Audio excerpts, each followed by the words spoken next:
Hi, everyone, and welcome back to the seventh module of the History of Christianity 1 course. In the previous section, we looked at the conversion of Constantine and the Roman Empire. In this section, we'll continue to look at some of the aftermath of those events. This section covers monasticism. We'll cover early monasticism and medieval monasticism. You've already been exposed to early monasticism from what you've read in your textbook, but the assigned reading has not yet covered medieval monasticism. But we'll try to cover it all in one session and to learn some insights from all of it to apply to us today. We will separate early monasticism and medieval monasticism because they are different and separated by centuries, but we'll look at them both in this one section, even though they're separated in time, because they are very similar in concept and intention. We'll look at the good and the bad that resulted from monasticism and try to learn from their lessons. And let's start with the timeline. Monasticism started in the late 200s AD with people like Anthony in Egypt, and some form of monasticism continues until today. For this section, I've broken it down into early and medieval monasticism.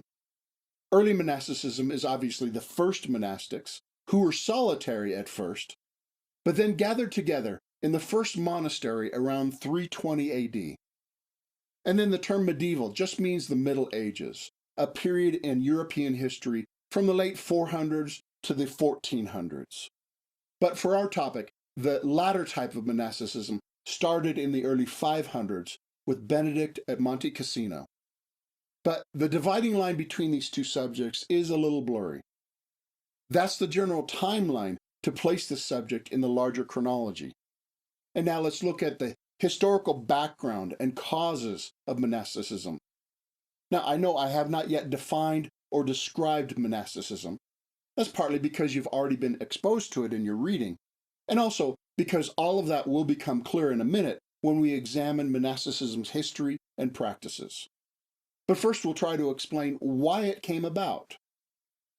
The first motivation for the monastic life was the flight from the world, the pursuit of solitude away from the craziness and temptation of ungodly society. In latter times, this was partly a fleeing from the worldliness that had crept into the church.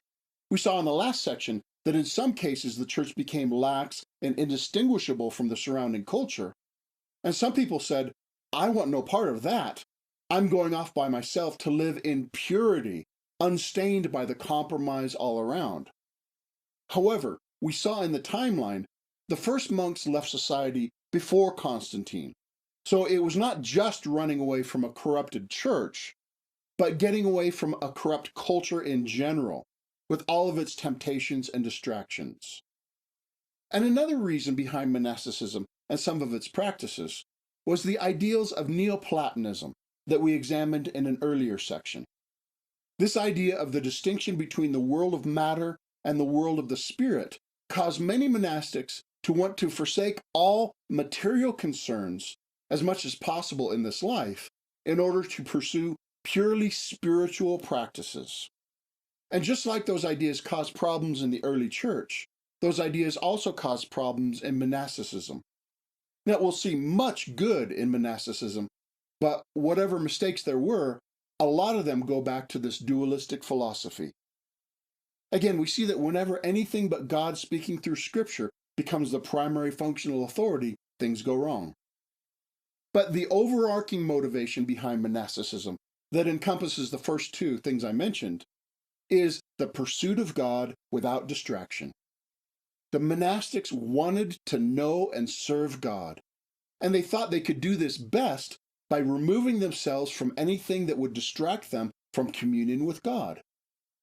Now, I hope we can all agree that that is a great goal to shoot for, even as we wrestle through how wise and successful it was in terms of the way that they pursued that goal. Those are some of the historical motivations behind the monastics that caused them to do what they did. And that brings us to the actual history of what they did. The first movement is what is called anchorite monasticism. Anchorite means one who withdraws. And the words monasticism and monk are both related to the Greek word monos, which means only or alone.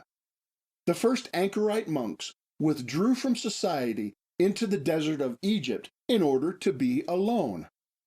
They wanted to be separate, to find solitude for prayer and communication and communion with God. And so they lived in desert caves and various other places away from civilization. No one knows for sure who was the first anchorite monk, but St. Anthony is probably the most famous because of his biography written by Athanasius.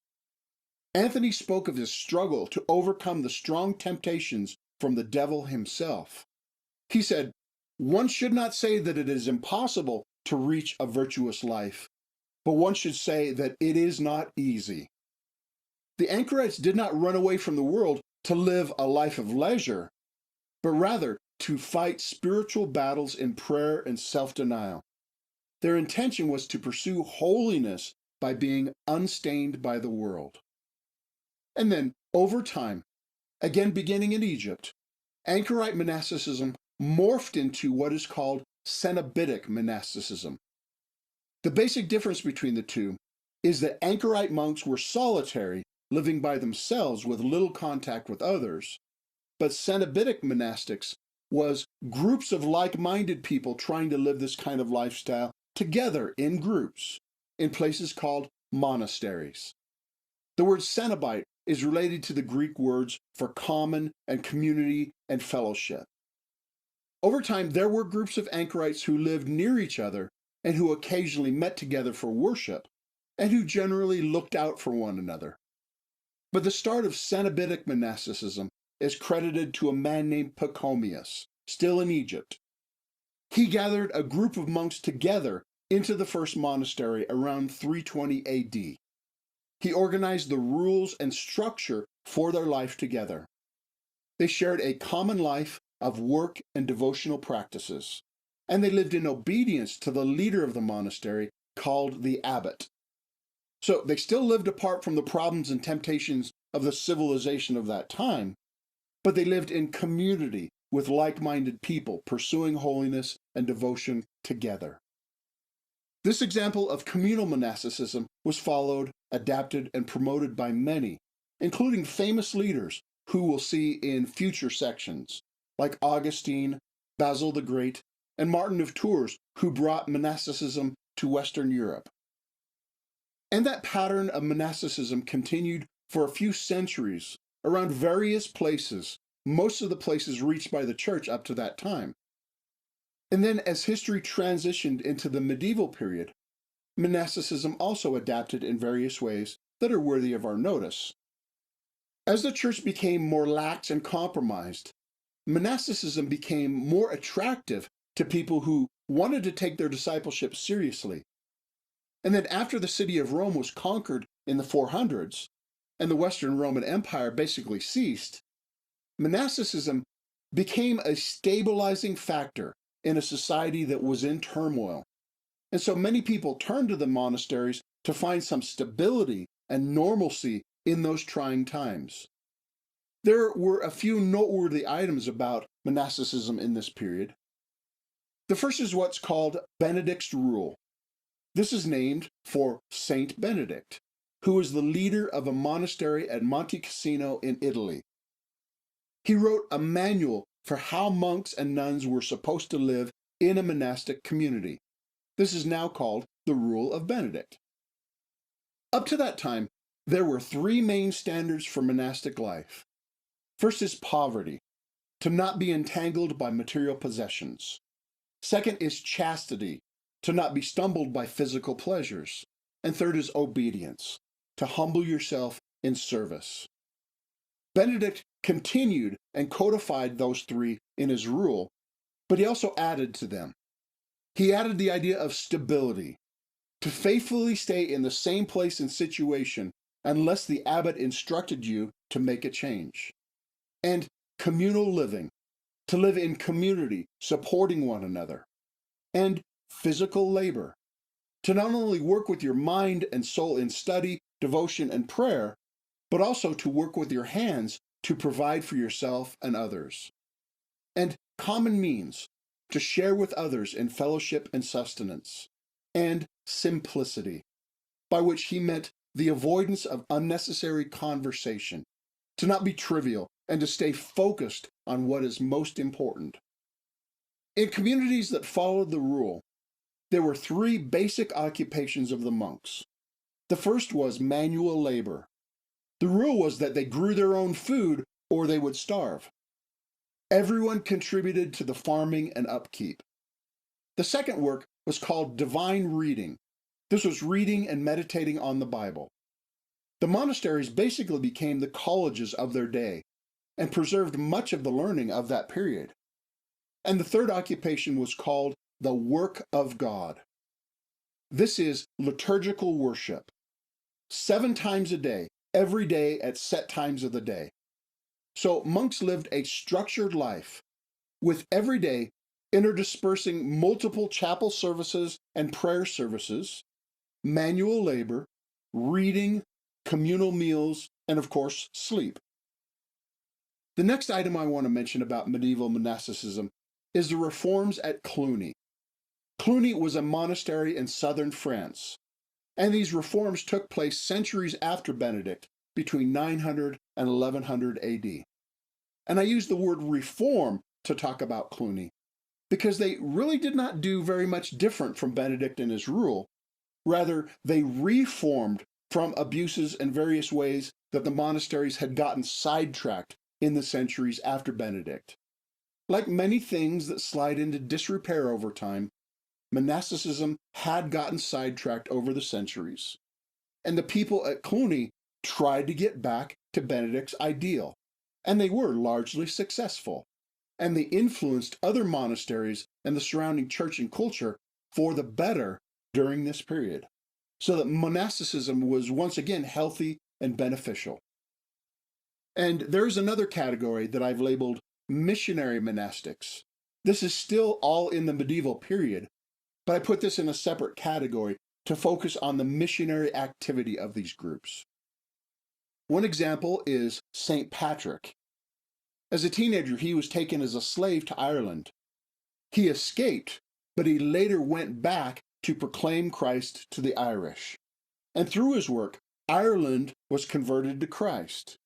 And there are many other similar stories of evangelizing various parts of Europe, where monks moved to an unreached area and set up a monastery. By their example, by their teaching, and interacting with the surrounding area, that area became largely converted to Christ.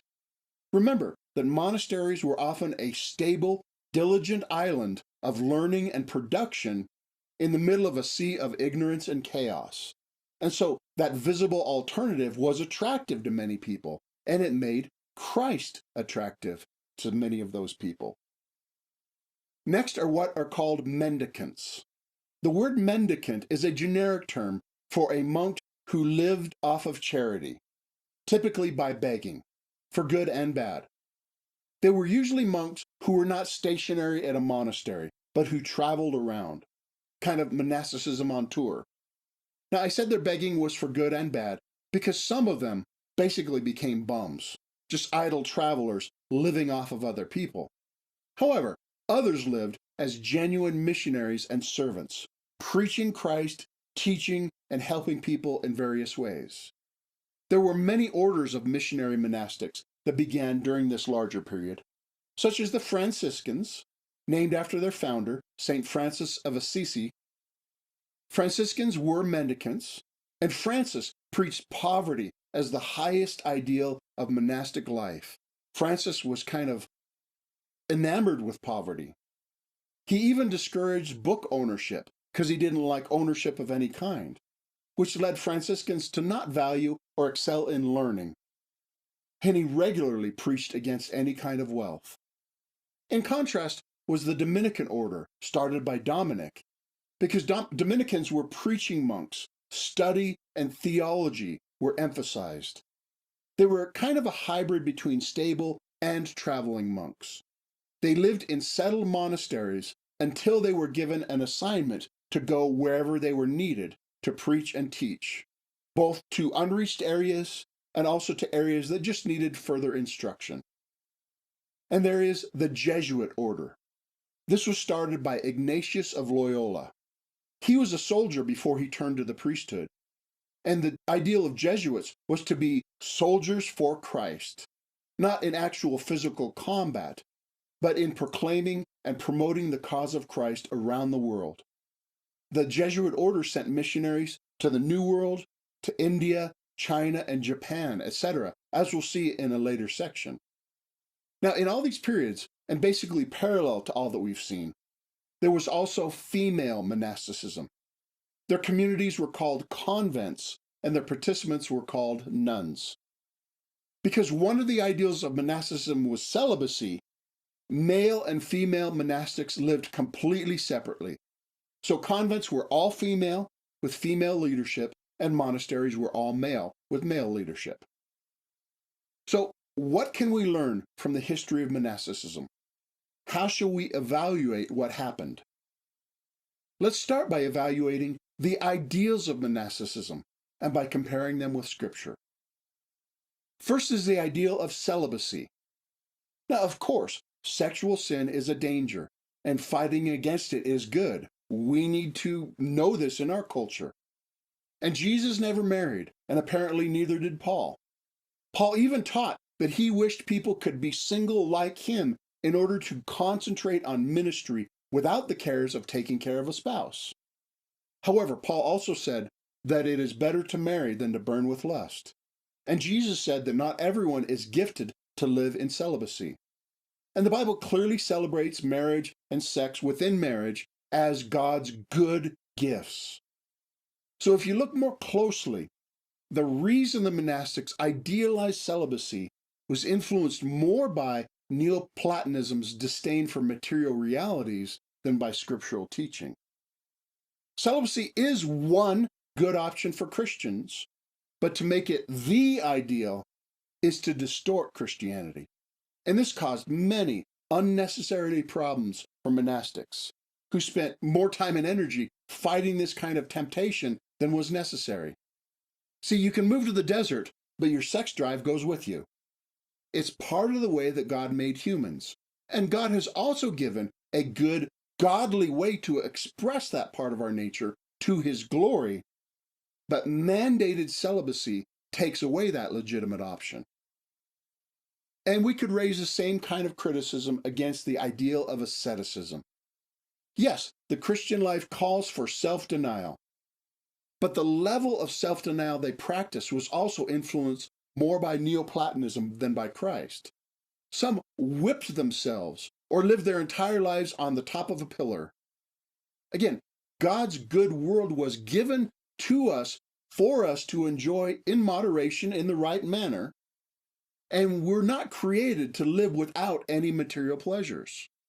Paul also taught that these kind of practices, though they seem wise, actually are not able to lead us to holiness and restrain evil by themselves. Rather, they often lead us to a legalistic mindset that focuses more on what we do and don't do than on what Christ has done on our behalf. Benedict's rule harps on the difficulties of the monastic life. In instructing candidates who want to become monks, it says, "All the harshness and roughness of the means through which God is approached shall be told him in advance." Now, it's true that the gate is small and the road is narrow that leads to life. And Jesus told us to count the cost and take up our cross. But Jesus also said that his yoke is easy and his burden is light. And the idea that the means to approach God are rough and harsh, that needs to be countered with the truth that we approach God solely by faith through Christ and not by our works. So the ideal of asceticism has some truth, but was often overplayed. And likewise with the ideal of poverty, which again can be good or bad, just like riches can be good or bad. The New Testament clearly teaches generosity with material goods, but it never idealizes going without all material goods. Again, these are God's good gifts, entrusted to us to be used wisely for his purposes. And to totally repudiate all material goods is more a sign of Neoplatonism than of Christianity. The monastics go beyond what the Bible says in their insistence on poverty as ideal. Yes, Jesus told the young ruler to sell his possessions and to give to the poor, but he said that because his riches were the idol that kept him from following Christ. I think Jesus did not intend that to be a blanket command for all Christians. Love of money is the root of all kinds of evil, but money itself is not irredeemably evil and can often be used as a very good thing when it's used wisely. And the Rule of Benedict actually misquotes Acts chapter 4, verse 32.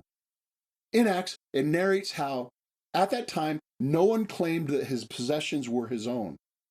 But the rule turned that into a universal command, saying, let not anyone presume or call anything his own. And the rule calls private property a vice, which is contrary to much biblical teaching. In Proverbs, Agur prayed, give me neither poverty nor riches, because both can lead to sin. But both can also be the occasion for virtue, and neither is corrupt, and neither is the ideal in and of themselves. Now, of course, sex, worldly pleasure, and material possessions can become idols and keep people from Christ. They can be the occasions of sin, and whenever that happens, they should be forsaken for the sake of Christ. And we should always guard against the temptations of the unlawful use of these things. But to totally outlaw them in principle is to go beyond and even against what the Bible actually teaches. And like I said, those kind of ideas come from Neoplatonic philosophy more than they come from God. Next is the idea of obedience, which I think is mostly good. We are to submit to one another and honor others over ourselves. We're to gladly set aside our own desires to serve others. But there's always a caution. An unthinking, unquestioned, slavish obedience is a danger we should guard against as well. And any leader who demands unquestioned obedience, that's a huge danger. And the same could be said of communal living. I think it's generally a good idea, but it is also open to abuses and dangers. Communal living protects people from some of the dangers and temptations of living separately, but it also brings its own kind of dangers and temptations. Next is the ideal of prayer and work. And I think this is a great ideal, because prayer and work are both good things, and the monastics combine the two. Sometimes we separate them, say you have to be totally spiritual or go work for a living, but why not both? Also because it involves serving God with both our mental and our physical activities. Both spiritual labor and physical labor produce good effects, and I think that's the ideal for any Christian, as long as times of rest are also observed. In the same way, the monastic ideal of study and meditation on Scripture, I think, is an unqualified good. Study and memorization of the Bible is good. Of course, it can be done in an ungodly and prideful way that misses Christ or only kind of tickles our intellect, but that's a misuse of a good thing rather than making it a bad thing. And the same goes for the ideal of witness and service. The ideal of testifying about Christ and serving others in various ways is an ideal, not only of monasticism, but of all biblical Christianity. That's an evaluation of the ideals behind monasticism. Now, from historical hindsight, let's talk about how they actually worked out. First, I'll mention some problems of monasticism, and then later some successes. The first problem that came out of monasticism is that in many people's minds, it created two classes of Christians. It subtly promoted the idea that the only way you could truly serve Christ was in the monastery or convent. And in many cases, it effectively denied that you could serve Christ on the farm or in the marketplace or in the home. It tended to breed an arrogant attitude of being a superhero for Christ, a better than others mentality. Now, of course, that mentality wasn't necessary, and not everyone fell for it, but inherent in the monastic idea was a push in that direction. And second, there were problems that came from the monastics running away from the world. In essence, they abandoned the world and denied the world from the positive Christian influence they would have given to their culture. And they abandoned one of the most effective places for true discipleship. Now, it's debatable whether people can serve God better by retreating to a solitary place surrounded by like-minded Christians, or by being a shining light by living a holy life in the middle of a dark world. But the standard, going back to Jesus, is that we should be in the world, but not of the world. Monasticism was not of the world, but they are also not in the world, which lessened their ability to influence the world. And in some cases, the monastic lifestyle bred hypocrisy and laziness, and it often bred legalism and the pursuit of salvation by works. But it would be unfair to think that these things were dangers and realities only in monasticism, any more than this is a danger and a reality in any type of attempt to live for Christ. Now, let's talk about the successes of monasticism. The first item I want to mention should be obvious that it's a success. It's that monasticism took Christianity seriously, and they believed and acted as if a person's entire life should be given in service to Christ.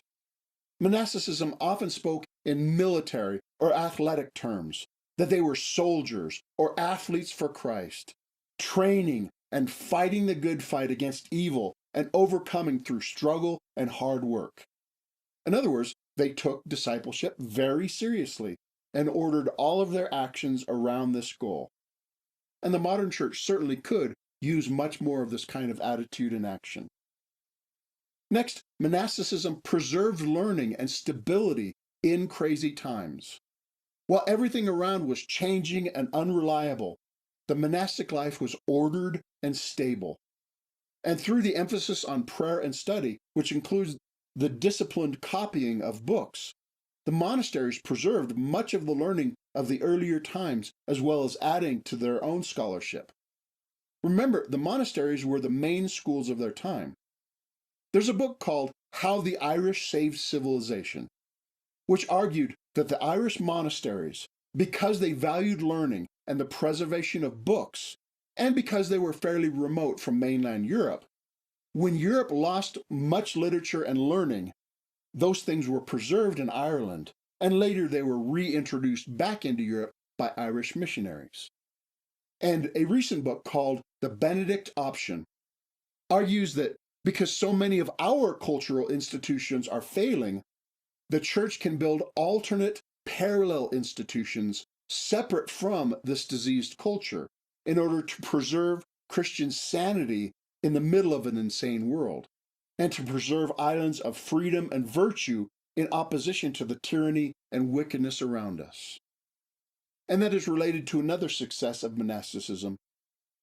They sought to preserve faithfulness unstained by the ungodly cultures that surrounded them, and they largely succeeded, because they actively pursued holiness and virtue, and they usually did it in community, with people helping one another toward that goal. They typically led lives more characterized by Christian virtue than their surroundings. Now, of course, there were failures, there were hypocrites, there was Pharisaic legalism over the centuries, but that does not discount the successes that were attained, and that does not lessen their example for us to pursue holiness with that same kind of zeal, remaining unstained from the ungodliness around us. And finally, a great success of monasticism was the missionary expansion by being an attractive counterculture. Because monks lived simply and self-sufficiently, it was so much easier for them to go to a foreign place. And because of monastic stability, discipline, work, study, and virtue, their presence was often an attractive alternative in those places. They served and taught and traded with the surrounding people, and in many cases won them to Christ. This kind of monastic disciplined army peacefully invading spiritually dark places, and it brought the light of Christ. Those are some, but not all, of the successes of the monastic movement over the centuries. And now let's review. Monasticism existed in various forms over centuries with some common characteristics. There were a variety of causes of monasticism, a lot of different reasons why someone would become a monk or a nun. Some reasons were good, some not as good. And there were different kinds of monasticism, from the early solitary monks to the early communities, to the later more organized communities under the rule, to the missionary orders. And one common thread of monasticism is the ideal of disciplined living for Christ. Monasticism was one of the main causes of the missionary expansion that won the rest of Europe to Christ and led in the evangelizing of the rest of the world. Monasticism had some successes and some failures. And that brings us to our discussion and application questions. First, what are the good things about monasticism which we should imitate today? Describe what good things you've learned about monasticism. What were their attitudes? What were their practices? What about them makes you think that those were good? What principles can we learn from their attitudes and actions? And how we can put that into practice? And then the corresponding question, what are the bad things about monasticism which we should avoid today? Describe the mistakes in monasticism you've learned about. What were the attitudes and reasons behind their mistakes? What were the dangerous or unfruitful practices? What principles have you learned from their mistakes? And how can you guard against them in your own life and ministry? Next, how can we be separate from the world, yet still part of it? How can we maintain purity without running away from responsibility? How can we be in the world, but not of the world? How can we have superhero devotion and holiness in the middle of the world for others to see? How can we avoid being sucked into the ungodly mindset of the culture around us, yet still be engaged as salt and light to hold back that decay? How can we be a counterculture without becoming an inbred ghetto only concerned with our own issues and welfare? How can the church be separate and stand against the world while at the same time engaging the world and being a benefit to the world? And finally, what else did you learn? And how does it apply in your own life and in current society? All right, here's where I will pause for discussion. Feel free to take as much time as you need to think through and talk about these issues and questions. And then when you're ready, come back and we'll look at some guiding principles from this section. So pause the video now.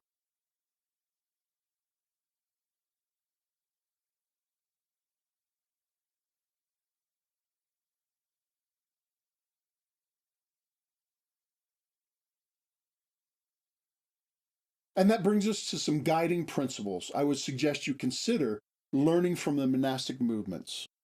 First, we should aim to be in the world, but not of the world. In other words, we should imitate the successes of monasticism in being removed enough from ungodly cultures so that we are not negatively influenced by them. But at the same time, we should avoid the mistake of monasticism of being so far removed that we don't influence society. We should not run away from the world thinking that that will keep us from sin, because we take our sin with us. We should not love the world in the sense that God warned against, but we should love the world in the sense of wanting to influence it with the gospel. We can embrace the physical world and all the good gifts that God has given us, but at the same time, we should not become slaves to worldly pleasure or worldly thinking, because this world is not our ultimate home or goal. And we should be a visible, attractive counterculture, showing that God's way is better than other ways. And we have to be involved in society enough to demonstrate this. Now, I acknowledge this is a tension that is not easy to navigate, but we should and we can walk that fine line between being too far removed from the world and being too closely compromised with the world. And that leads into a second principle. We should reject unhealthy asceticism, but rather embrace Christian discipline. Asceticism based on Neoplatonic assumptions does not work, because the body is not the problem. The material world is not the problem. Christ became incarnate in a real material body, and the biblical distinction between flesh and spirit is not the same as the Neoplatonic division between the material world and the spiritual world. The biblical term, the flesh, refers to human sin and weakness, not to material existence that should be shunned. And the biblical term spirit refers to God and the things of God and the life of Christ of the next age experienced by his followers even in this age. And we don't experience this by punishing our bodies, but by wholehearted pursuit of Christ by faith, using the means that he has given us. And yes, that involves discipline and self-denial, but genuine discipline is different from unhealthy asceticism. Next, living for Christ 24/7 should be the norm for every Christian, not just for a special class of monastics or spiritual superheroes. Of course, that does not mean that we should live the exact same ordered life of regular prayer, worship, and work that the monastics did. Sometimes you have to go to school, work, etc. on somebody else's schedule. This means, though, that while we're at work, we're working for Jesus, we're conscious of Jesus, we're in a prayerful attitude, pursuing virtue at work, at school, at play, etc. There's a book called Practicing the Presence of God by a monastic called Brother Andrew. And he argues that, Brother Lawrence. And he argues that we can experience God's presence in every part of life, in every activity. And all Christians can and should strive to honor and live for Christ, not just on Sundays, but in everything that we do. And then, many of the monastics highly valued the study and meditation on Scripture, and I think we should value that practice as well. Knowing the Bible, thinking deeply about the Bible and its implications and applications, and then living out what we've learned is a valuable practice that should be for every Christian, not just for the leaders or the superheroes. Biblical illiteracy is a plague on the current North American church, and rediscovering this ideal from the monastics would be a great help to return the church to health and vitality. And in the same way, we should imitate the monastic lifestyle of prayer and worship. Again, this does not necessarily mean 7 worship services every day. This does not even mean set times or set forms of prayer. Rather, it means an attitude of prayer and worship throughout the day, every day, while we're working with our hands, while we're working with our minds, and yes, while we're gathered together for corporate worship, and also while we're resting and communing with God. It means a consciousness that God is with us, and we can involve him in every aspect of our lives, and we should express love and gratitude to him in all that we do. All right, that's just a brief overview of over 1,000 years of monasticism. Obviously, there's so much more that could have been covered, but I hope this gives you a decent introduction that will serve you if you decide to go more in depth at a later time. And I hope this is giving you some vision of how your own discipleship can in some ways more resemble a warrior or athlete for Christ, without necessarily becoming a hermit.